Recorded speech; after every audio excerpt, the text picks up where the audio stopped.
Also, just a reminder, if you're not speaking, go ahead and turn your mic off. That way we can avoid having any extra ambient noise like my cat meowing in the background. And so thank you so much for being here today. What we are doing is we are trying to replicate during our usual biennial openings, we would have the artists stand by their work, say a few words, and guests would have an opportunity to ask a few questions. And so today we are doing our best to create the same experience. And the silver lining in having to do this virtually is that instead of maybe 20 people that would be able to crowd into our gallery, we are today sharing this with over 90 people in the room right now. So welcome to everyone. And in order to take questions and to maintain some order, we will be using, as Laura said, the raise hand feature. Once again, you will find that if you click on the participants at the bottom of your window, it will open up a new screen, and at the bottom you will find a series of buttons. One of them is a raise hand. You can click on it and it will raise your hand. It should put a circle around it. And as you click it a second time, if you wish to take your hand down, maybe someone else already asked your same question, or any reason that you want to take your hand down, you can click it a second time and it will do that. And we will be going through the artists today in alphabetical order. And our first artist in alphabetical order today is Susan Bianchi. And I will be I'm going to share my screen now so that you can all enjoy looking at the artwork while Susan Bianchi speaks. Turn it over to you, Susan. Hi, this is my piece, Pieces of Perfection. Or Bobby Bob's incredible piece, from the beginning, which I really like that one. So, where are we? I'm so sorry. No, please.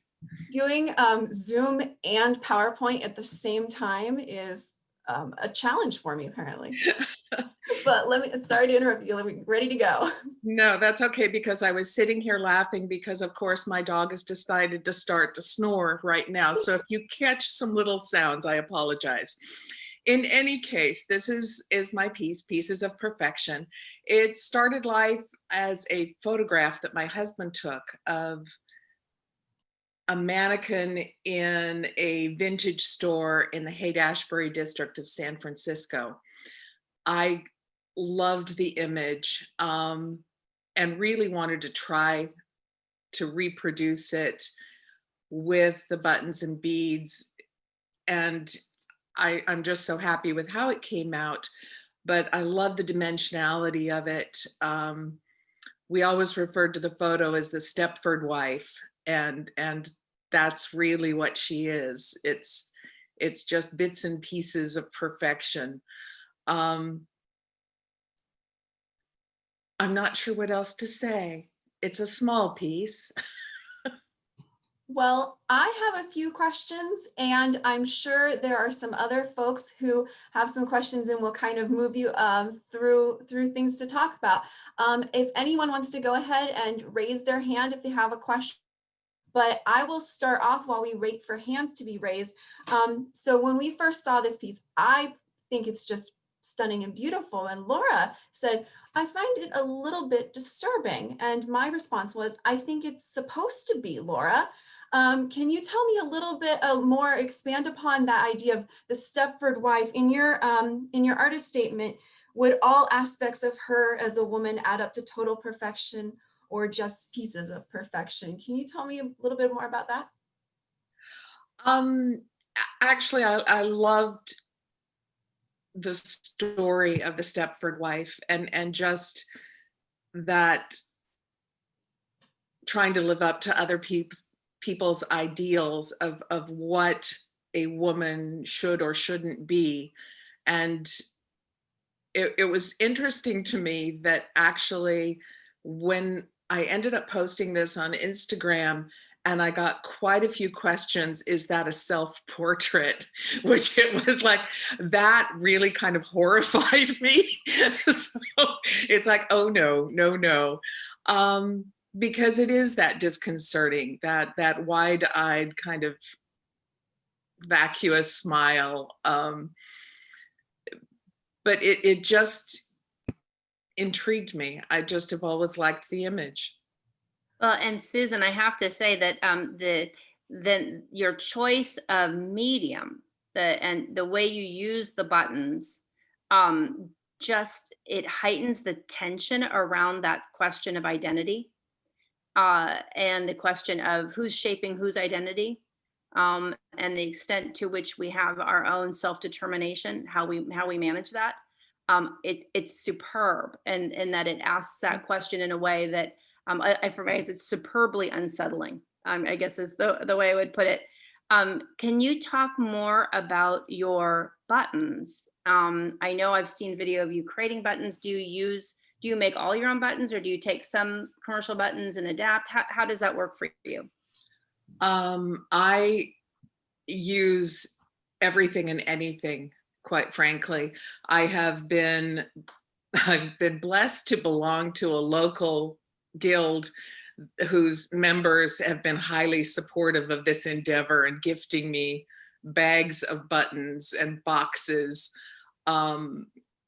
That's been really great. Actually, I've received boxes from across the country from really lovely, generous people. I've also purchased poundage on eBay. I frequent resale shops because finding the unusual colors can be hard, and that led to learning ways to create my own. I've painted, I've dyed, and now I make some polymer ones. So it's been an exercise in trying to find those right tones and colors, as well as the correct sizes. And there is a fascinating PowerPoint that Susan put together. We have it on the bonus materials page on our website if you want to see a little bit more about how she creates a button that she can't find. And we've got a question from Kathy Supernant. Hi, Kathy. Hi, Susan. I agree. I think this is a little bit disturbing. And I was wondering, is she wearing a mask to be something that she's not? Ooh. I like that. That's a very cool interpretation. I like that you see that, but no, it's just that idea of that mannequin that, I think it also has something to do with, we see those mannequins in the windows, and especially the vintage ones where they really tried to make them hyper attractive and the perfect size so that the clothes would look so perfect on them. I see. And that's really what she is, just that shell. Thank you. Thank you so much. And once again, definitely check out that video on how she fills in buttons. And Susan, about how many, you said you had just a few that you had to create your own buttons for this piece. Is that correct? You were able to mostly source them just from your button stash. Yes, which was fairly surprising to me, but yes.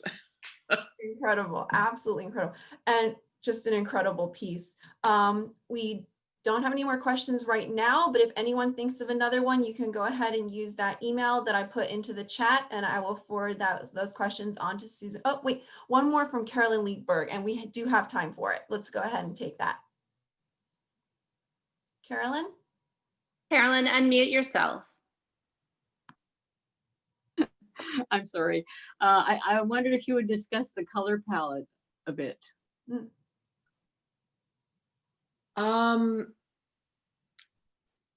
Actually, it's kind of representational.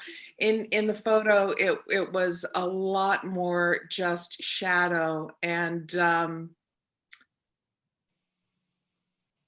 I played with it. I do a lot of work digitally. I'm definitely, like some of the artists, a big fan of technology.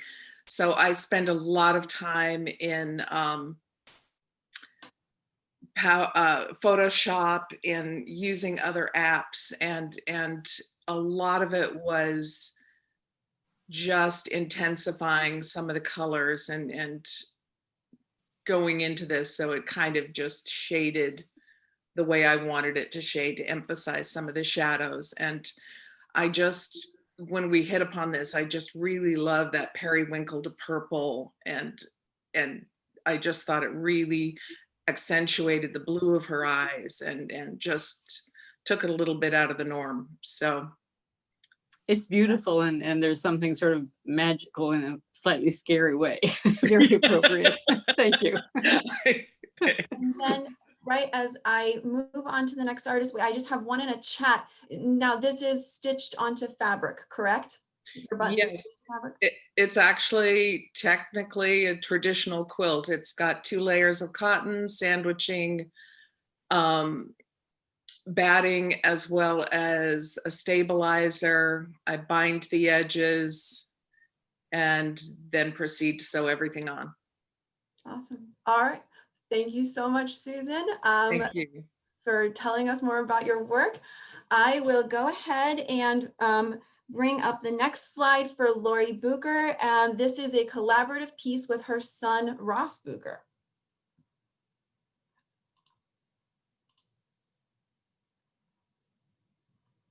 Thank you, Rebecca. So this is a piece that I did with my son, Ross. And Ross is a painter. He's a speed painter and a performance artist. And he tends to paint with his hands instead of brushes. And I'm an art quilter who just loves color and texture. And I like to dye my own fabric. And I tend to dye multiple textures of the same value because it just picks up the dye differently. So as you can see, I don't know if you can see closely, but I have like cheesecloth, I have like transparent silk, I've got silk that you can't see through.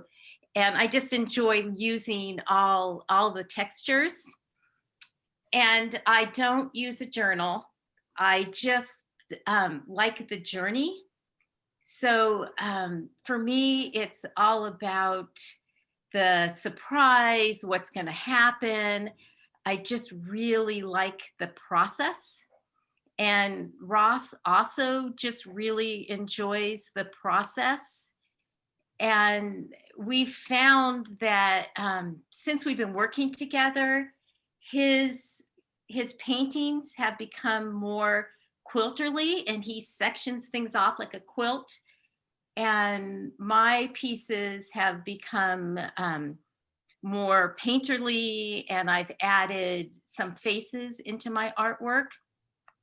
And if you look at his paintings and you look at my quilts, his hand and like the marks he makes with his hands are very similar to the markings that I do when I'm using thread and quilting. So when we did this piece, I was just talking to Ross about it yesterday, and I said that I felt like I cheated and he did all the work because it was really easy. And he said to me, he feels like he cheated and I did all the work. And I think that we just have a very similar color sense and a similar technique. So we're just very complementary to each other. So this piece, we started on Christmas Eve when Ross came home for the holidays. And we had gone to Houston to the quilt show in November. And we were just very inspired to do something together. And I had purchased some silk paints there. So when Ross came home, I said, hey, you want to try let's try the paints. So I gave him some fabric and he tried it, and he thought that it was, the consistency was different than what he's used to with acrylics. So we didn't want to use his fingers. He wanted to use a brush. And we decided to do a collaborative project. And so we stretched the fabric onto stretcher bars. And at that time, Ross was doing a lot of posting on TikTok. So he wanted to film it so we could post it. So we rigged up his cell phone on a laundry rack. And he wanted to paint the painting from behind the canvas. so that the picture just appeared. So I set him up. I had to go upstairs to cook to get ready for company. And then 45 minutes later, he came up with the painted piece. And Ross paints faces, he paints celebrities and artists and musicians. So this here is Harry Styles, and Harry Styles is a singer. So Ross introduced me to Harry Styles music and gave me the piece for me to do my part. So I had to wait till everyone left so I could work on it. And the first thing I did was I took it off the stretcher bars and I backed it and batted it and quilted it. And then I thought it kind of needed something else. So I pulled out some of my silk fabric that I had dyed. And I have what I do is I dye in advance, and I kind of make it a limitation that once I start, I don't continue to dye. I make it just, I have to use what I already have.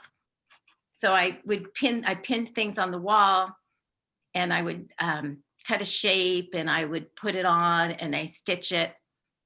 And then I like to kind of marinate on it and photograph it, and then maybe go do a yoga class, come back, think about it, and then add another piece. And so I just followed that process of just like adding a piece, thinking about it, photographing it, looking back at it. And then when I finished the piece, Ross told me to send him all my still pictures of my process. And then he put it together with his video. And so we have a video of the process of this being made.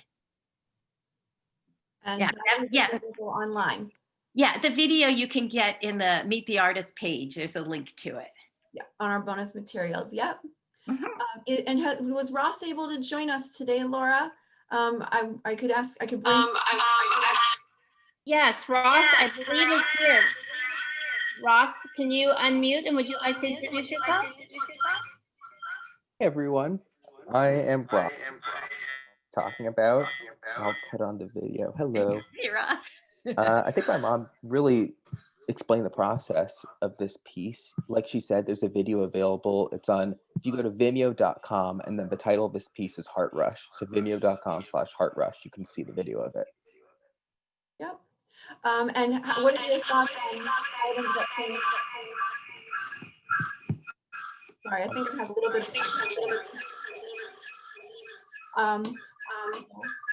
I'm not sure where the earliest one now, I believe. We've got a couple of questions. We can at least get to one of them. Andrea Bacall, did you want to ask your question?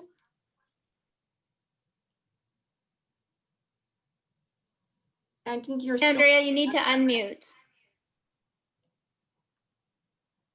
It was more a comment when you had a piece in a show previous to this one, and we were looking at all the pieces and the artist statements, and I guess we weren't looking really carefully at the details, because you said that you did this piece in conjunction with your son who danced all over it, and we all had this image of a 4-year-old.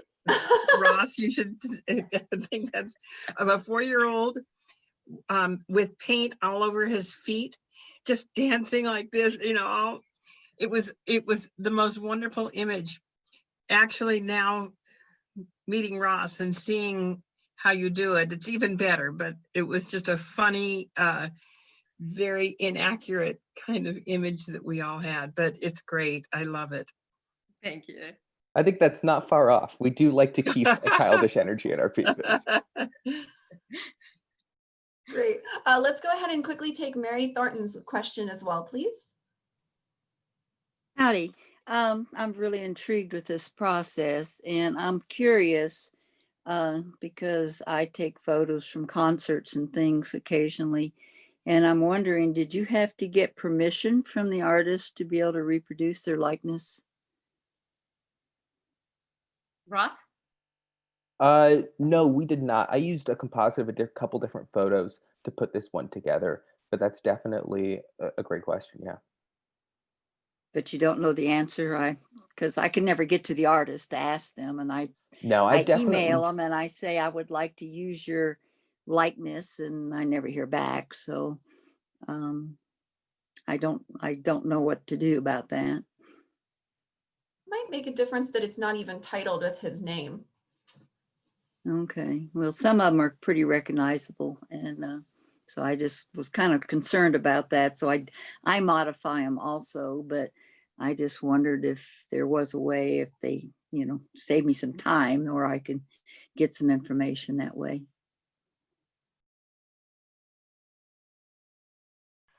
Well, this is one of my pieces from my series that's called Personal Landscapes. And I started working on that about 4 years ago. And it started out, I was kind of looking for a new direction in my work, because the piecing that I have been doing previously was really difficult to do. And I was getting to the point where I wasn't enjoying it very much. So I was looking for a new way to work.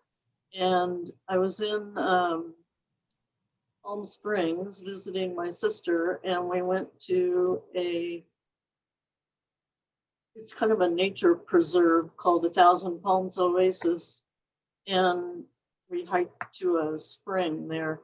It's where water comes up out of the San Andreas Fault. And I was kind of inspired by that landscape. And so the first couple of quilts I made were from that. Now I've kind of embraced this way of working and have made quite a few other quilts with the same method. But this one, I started with a photograph of the spring, and it was kind of the reeds, the reflection in the water, and then the reeds themselves growing up above with the palm trees. And that, I'm trying to get the feeling of the place rather than a literal interpretation. But I sort of work making these chunks of, color. And then, piece those together. The chunks are easy to make, but it's hard to get them together because they don't really want to fit. So there's a lot of working to get them to go together and lay flat. But that's kind of it. I previously to this series used a sketchbook quite a bit and really drew out my designs. But with this, I found that doing a painting to just sort of map out where my colors are going to be is what works for me with this, because I really don't have shapes or things that I can draw. So I've kind of been doing more of a color, kind of a color, kind of a color investigation, and do a painting first and then sort of work with the painting and the photograph to come up with the quilt. I do all my hand-dyed fabrics, and I have a long arm sewing machine. So I guess that's it.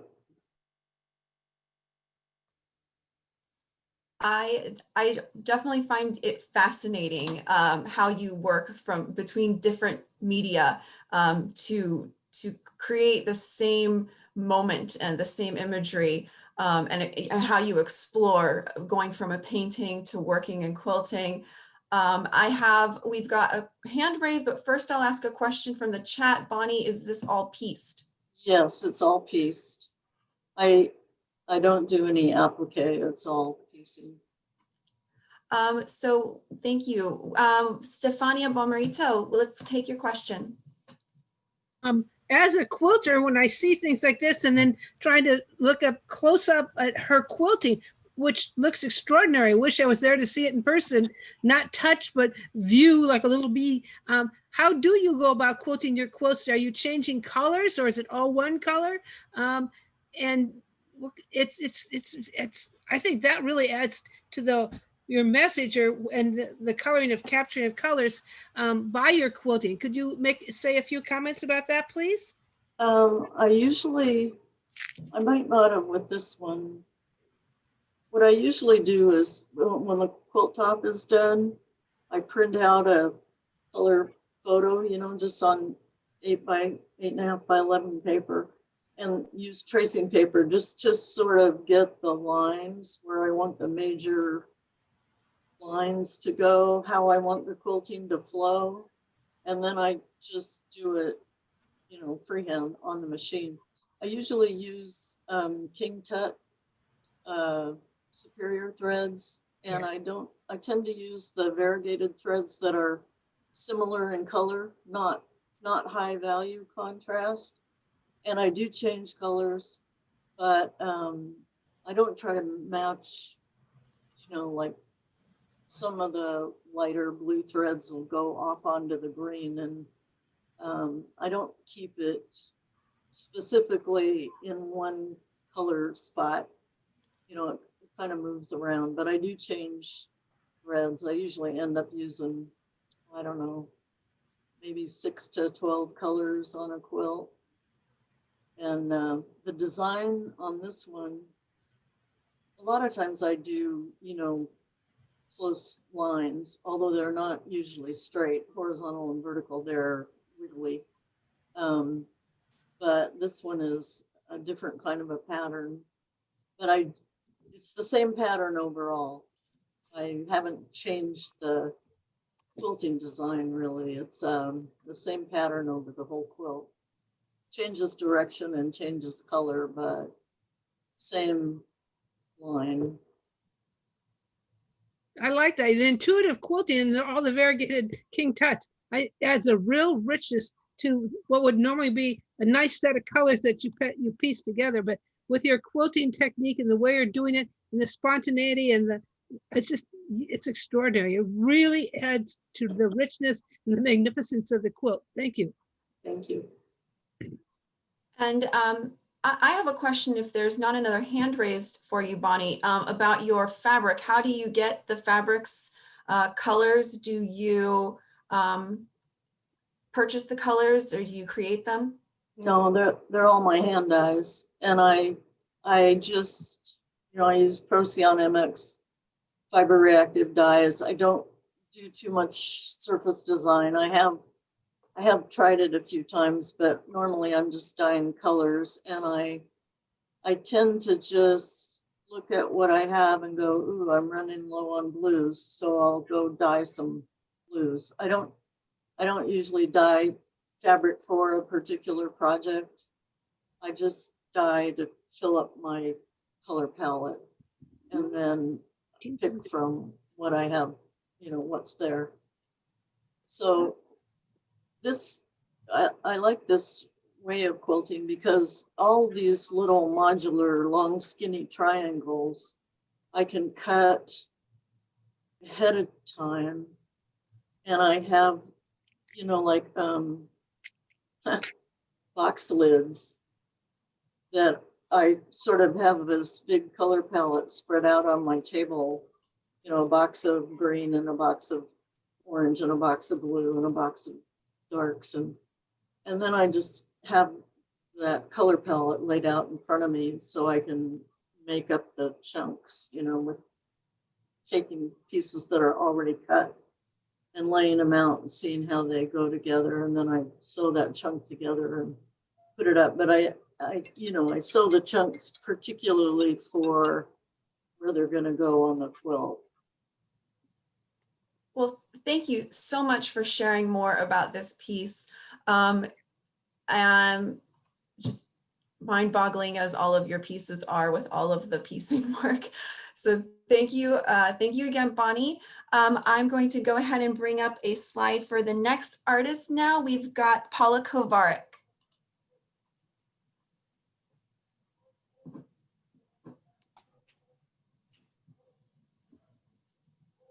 Paula, you might be muted still. Oh, no. Okay, no, I'm here. I had these notes and I put them somewhere, but they're gone now.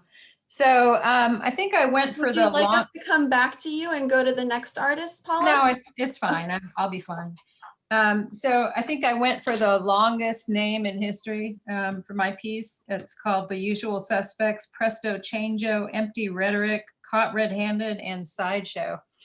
And I am inspired by news and events, current events. And you might have noticed that this year was an election year. So, you know, these are sort of my responses to various folks that show up on the TV. You know, there's, you know, Presto Changeo is kinds of tries to manipulate the media to make things different, and Empty Rhetoric speaks to things that don't make any sense, and he has lots of minions.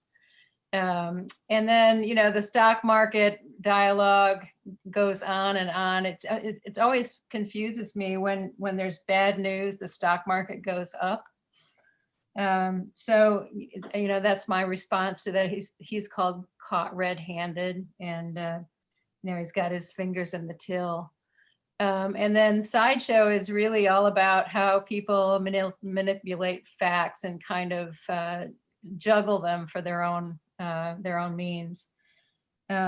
This was a piece that is, my latest exploration has been about cutting up quilts that I've made in the past.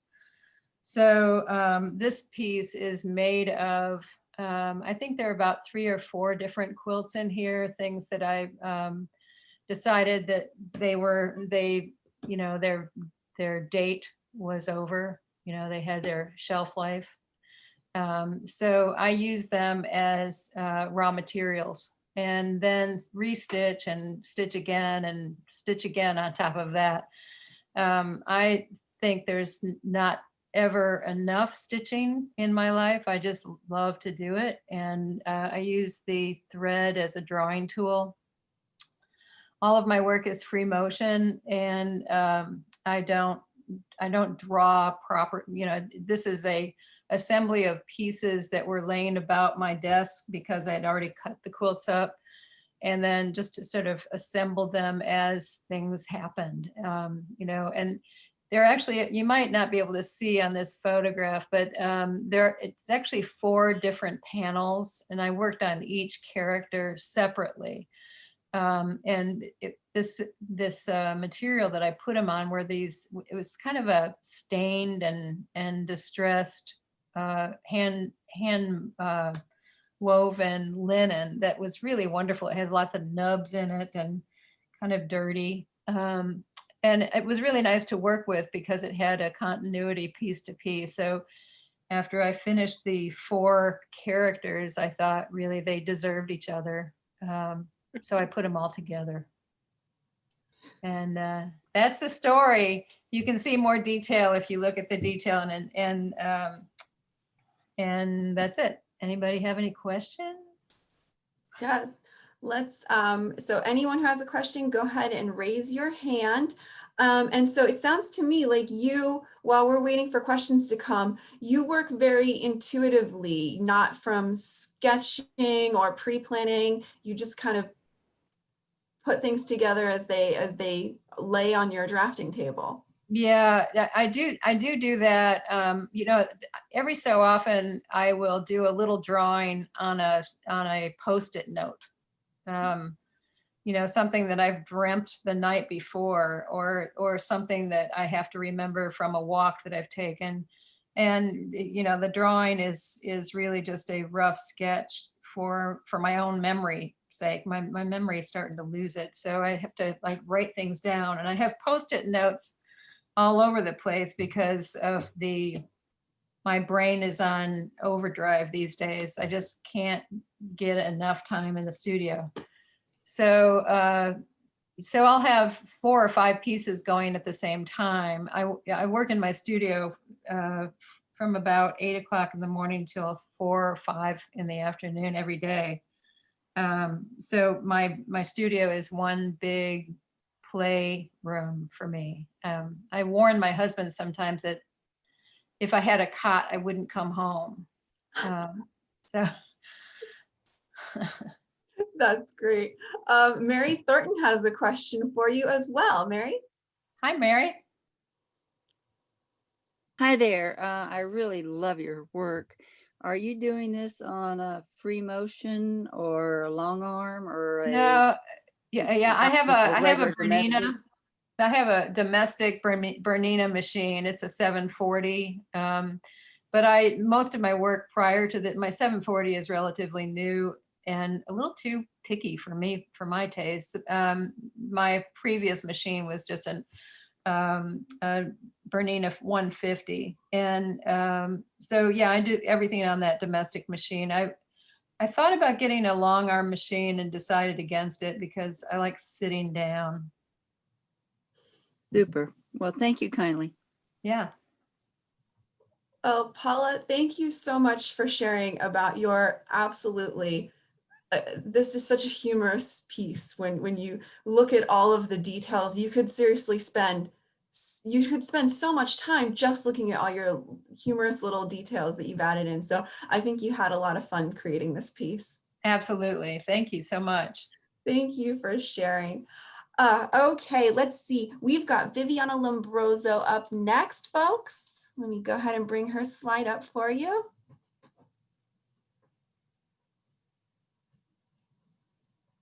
Viviana, you might still be muted.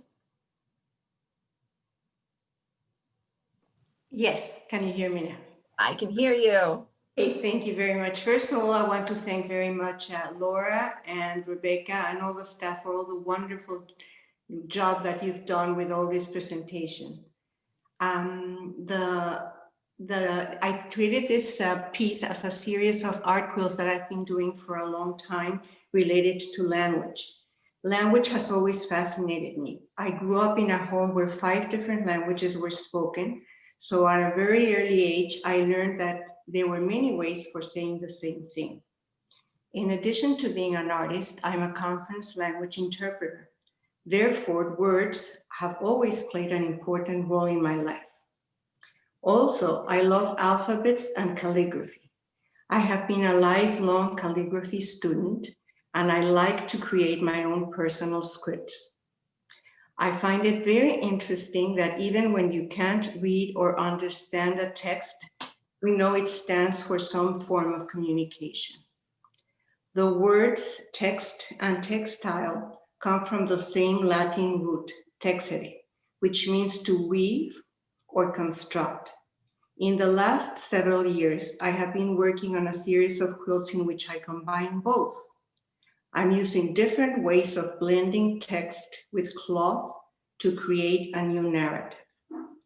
My background in art is in painting and sculpture, and that informs my approach to textiles. I love experimentation, and even though I usually have a specific starting point, I allow the piece to take a life of its own and influence the course it takes. My favorite part of the process is the dialogue that develops between the art piece and myself. The title of this piece, Veiled, is a play on words. The veil refers to the veil-like fabric that I used for the top layer, and the text, it also refers to veil because it's not openly expressed or declared. Beautiful. Your work is always so, has such a great sort of symbology and hidden meaning. I love that you explained the title for me because I did not fully pick that up on my own, Viviana. If anyone has any questions, go ahead and raise your hand. I'd like to go ahead and start off though with the shape of your piece, the negative space at the bottom. To me, it almost reminds me of scrolls that would have writing on them. Is there any inspiration for the shape of this piece? Yes, definitely. And I'm glad you noticed it. Yes, I have always been very influenced by Asian art. And I think that's what you're seeing, the scroll-like forms. And I thought that they went very well with the calligraphy. because that's the way they do calligraphy in the East. It definitely was the first thing that came to my mind. So yay. Tara Ritaka, we have a question from her as well. Hi, Viviana, can you explain the gray? And these pieces are all beautiful, and congratulations to everyone that got in. Is the grayish, the script, is it printed or is it stitched? I can't really tell how you achieve the look. Actually, what it is, it's a calligraphy on paper. It's calligraphy that I do with ink, with a brush and ink on paper. And that's what I used behind. It looks gray because it has cheesecloth over it. So that's what makes it look gray. Fascinating. Hope Wiltmarth also has a question for you. Well, I tried to unraise my, am I muted? I tried to unraise my hand because you just asked the question. Oh. I was going to ask you what tool you used for, I do calligraphy as well, and I use a brush, but this almost looks like a straight edge card that you might have used. I'm looking especially at the red.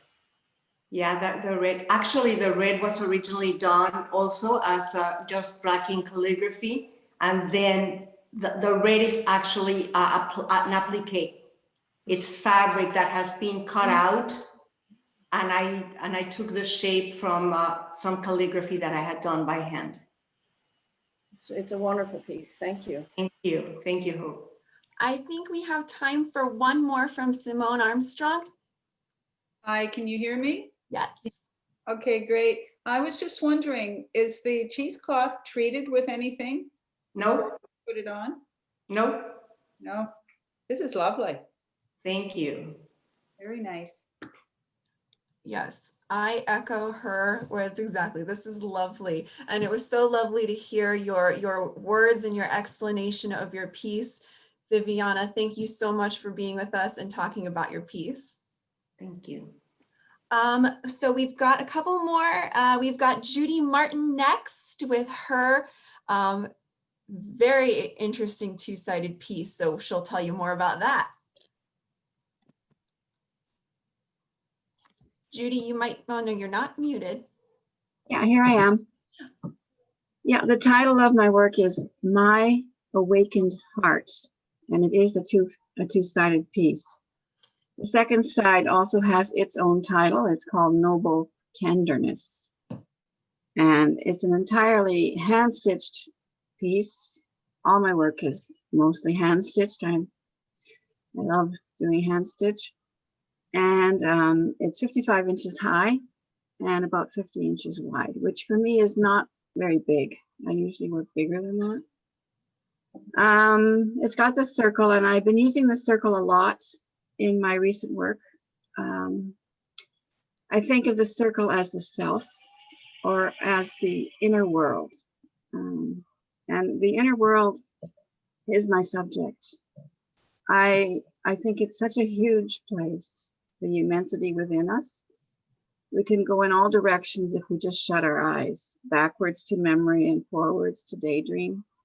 It's where the emotions are, it's where the spirit is. And the circle is very traditionally used to represent the self or the spirits. However, this yellow circle here that is my awakened heart does look a lot like the sun. And I understand that. In fact, I love it. I love using the idea of the sun and the moon and the stars in the sky as archetypes for our connectedness as humans, because we're all under the same sky.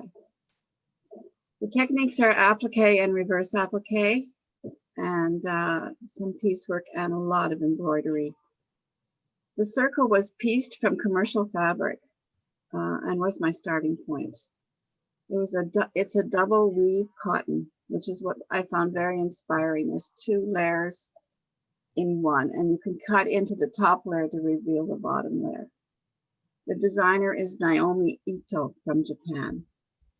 I don't usually use commercial fabric. I'm a dyer, but this particular piece is based on this yellow fabric, which I cut up and reformed into a circle. and cut into and added dots. Like it doesn't look anything more like what it was, but I did begin with Naomi Ito's beautiful work, and I thank her for sharing her work with the world. Usually I use a lot of natural dyes, and the surrounding area of my awakened heart is dyed with natural dyes. It's a piece of wool, and it's filled with reverse applique dots that are all plant dyed velvet.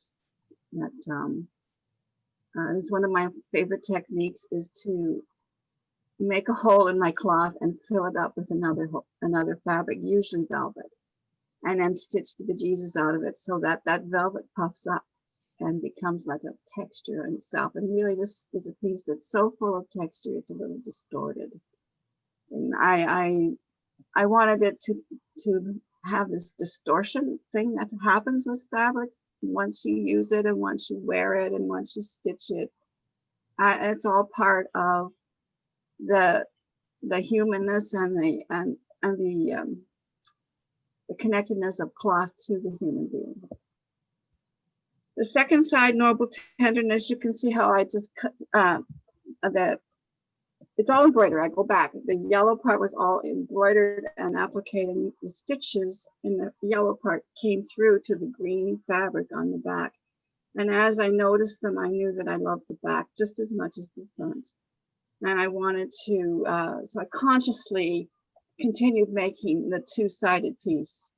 But then when I got those velvet dots in, I covered over the whole back with the gray wool, and then opened up just so that you could see the back of the yellow sun. So maybe that's it. It's so fascinating to hear more about your process of working with both sides. And with time, I might get a chance to ask you some more about that. But first, we've got a question from Kathy Supernunt. Kathy, I think you're muted. Unmuted. Hello, Judy. This is a lovely piece. Thank you. And you know, so much of your work looks biomorphic to me. I don't know if it's my occupational hazard, but they look like cells, and, you know, which again are the unit of life, or they have kind of representational patterns that evoke very natural images, phenomena. Do you ever think about that when you're doing your work? I think about the connection to the cell. Or to nature, I guess to nature, you do that a lot. I do. But they look very cellular to me. I do, well, yeah, because of the circular and the, yeah, they do. But I do look to nature for a couple of reasons, because when you're in a big area of nature, like in a field of grass, or you're looking over a lake, it's a big area, but it's filled with small, interesting marks. And so I like to have that, and I learned that from nature, how they can be the same mark, but they're all different, you know, and it's very interesting for your eye, and it sets you off. When you start looking at the grass and looking at the ripples, it sets you off into that inner world, which that is my subject. Very beautiful. I believe Hope Wilmarth also has a question. Well, I don't have a question. I just want to tell you how I connect with this piece. I don't know if you heard, I spoke yesterday, and I did. you know, of my loss, and I just think this is beautiful. Yes, you know, I think it might be the touch, the sense of touch, that even though you can't touch it, well, you know that there's velvet there, and if you could touch it, it hits your emotions. The sense of touch is so powerful. It really does hit my emotions, especially after speaking yesterday, but it just, I would so love to see it in person. I really connect with it on the screen, and I so appreciate the circle and the meaning behind it, and your work is just beautiful. Thank you. Thank you. Thank you so much, Judy. So that was the questions we had for you from everyone else. I will probably have to save inquiring more into your two-sided works for another time or a private conversation. While we go ahead and get to Mary Powell. Thank you so much, Judy. So this is Mary Powell's beautiful work, Bella. Thanks, Rebecca. Hi, everybody. Wonderful to see some familiar faces here, and it's always a thrill to exhibit at Visions. So my thanks to the board, the staff who've organized everything so fantastically. I'm even sipping the tea that was mailed to me from San Diego. So thank you so much for that. So Bella is a little bit of a departure for me, and yet not. She's a black and white portrait, and if you're familiar with my work, you know I do a lot of portraiture. The genesis of the piece is that when I was exhibiting in China a few years ago, I was with a wonderful group of artists there, and 3 of us in the group of 8 discovered that we were Capricorns. So it was me, Sue Dennis, and Sin Chen Lin. So we decided it would be fun at Sin Chen's next exhibition to do a Capricorn exhibit and do goat themed pieces. Well, I don't do goats generally, but I did discover this image online from a wonderful photographer who does calendars and books about goats. So this is Bella, and the image just really is wonderful. Such a sense of humor. I mean, she's got that impudent gaze. She's staring out, kind of asking questions. She's a little bit cheeky. I like that about her. So I had a lot of fun making her. She's 60 inches tall and 36 inches wide, because that's what was required for the exhibition. And of course, she's made with cheesecloth, and I'm so delighted to have heard some of the other artists today here say that they are using cheesecloth in their work too. Yay, go team. So thank you for that. While I'm waiting for anyone else who has some questions for you to raise their hands, I'm just going to say how I'm struck that you seem to manipulate the cheesecloth as one would manipulate clay for sculpture. How did you come to working in this way? Do you come from a background in sculpture, for example? No, but that's a great observation. And I have often referenced the fact that what I do is either painting with cheesecloth or sculpting with cheesecloth, because it really is a little bit of both. It's so easy to do. My technique is out for the world to see now in online classes that I've put out there, and complete beginners can take cheesecloth, dampen it with an adhesive, move it around on plastic, and so you're either moving the fibers with a paintbrush, or you're adjusting them and looking for different levels of opacity and transparency with the fibers of the cheesecloth over a dark background. I don't just do black and white pieces. I've begun to move into more colored pieces now, but I love the drama of black and white, and certainly seemed to work well in her case. I was able to manipulate all the fibers into wonderful curls and great texture and movement. Your secret to your process might be out there, but I highly doubt anyone is going to achieve results quite like you do. Guaranteed, Rebecca. I've been teaching this for 10 years, and people have no trouble replicating what I do. The kind eyes of the teacher. So that, and you touched a little bit on what another question I had, because looking through some of your other work on your website, for example, I see that you do often incorporate color. And so can you tell me a bit about your decision to make Bella a black and white piece without adding any color? The very first piece I made was black and white, and I was struck with the drama of it, and I guess a lot of my admirers were as well. So for many years, I did just make black and white pieces. Then I began to miss color in my work, so I began to sneak it into the background, and then I began to sneak it into the cheesecloth, and now I make my Margaret Atwood pieces completely colored, because it's just, I'm a quilter and I love playing with color. This particular piece is based on a black and white photograph, and I saw no need to add color to her curly locks. I thought that the black and white added all the drama that she needed. She wants you to pay attention to her. There's no ignoring that face. I love it as a black and white piece. Wonderful decision. And once again, if anyone else wants to raise their hand and ask a question, but don't worry, I've got plenty. The other question I wanted to ask you a bit about is, I understand that you mold the cheesecloth, but yet this is still a quilt. What can you tell me about the quilting part of your process? That varies from piece to piece. And as a matter of fact, this particular piece doesn't have batting in it. It is backed with felt and stitched through. So it's cheesecloth, black canvas, and felt. And it's just, it didn't require any additional stitching that I thought might pull away from her imagery. It just didn't require the stitching. Some of the pieces do. You know, I did a piece of a radio broadcaster, Peter Zosky, and I quilted the outline of the map of Canada and behind him. So sometimes that's part of the story, but I didn't think in this case that I needed to add a lot of detailed quilting to her. So Rebecca, can I interject a question? Please, Laura, you should have raised your hand though. Oh, I should have raised my hand, then I could have lowered my own hand. I exert director's privilege.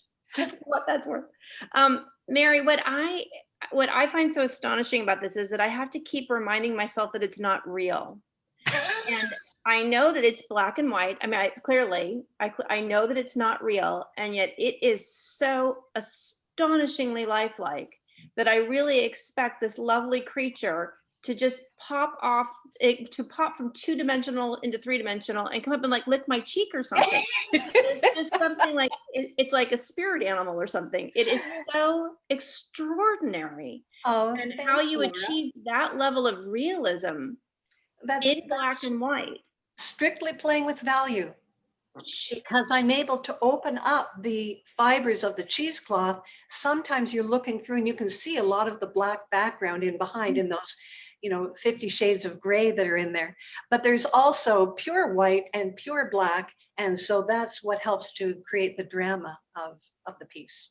Well, it definitely has drama. It's just stunning. I'm so sorry we can't see it in person, but it even not in person, it literally leaps off the screen at me. Nice to hear. Thank you so much. Oh, sure. Yes. I don't think until you really talked about how you manipulate how much of the black you can see behind that I even really fully appreciated, consciously all of the grays that I'm seeing. Fantastic, beautiful. They're all such beautiful works, all works that I wish I could see with my very own eyes, but I will just have to wait till another opportunity, I suppose. Thank you so much for sharing that with us, Mary, and thank you for waiting to go last.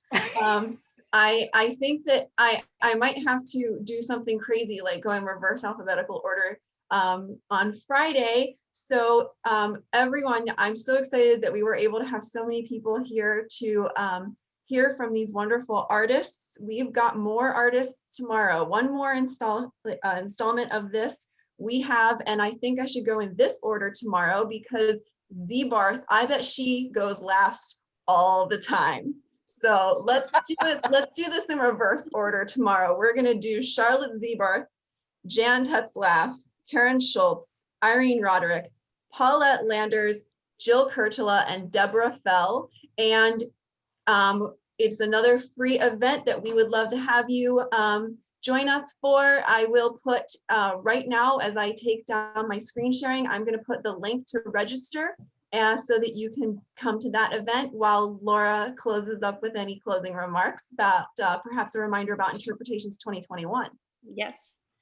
As we mentioned at the beginning, our next biennial juried show will be Interpretations 2021. The information for that has gone out. It's on our website. It's also been published out in various other platforms, and more emails will be going out about it. So please be looking for that. And if you have any questions, also don't hesitate to contact us at the museum. We've had a couple of questions.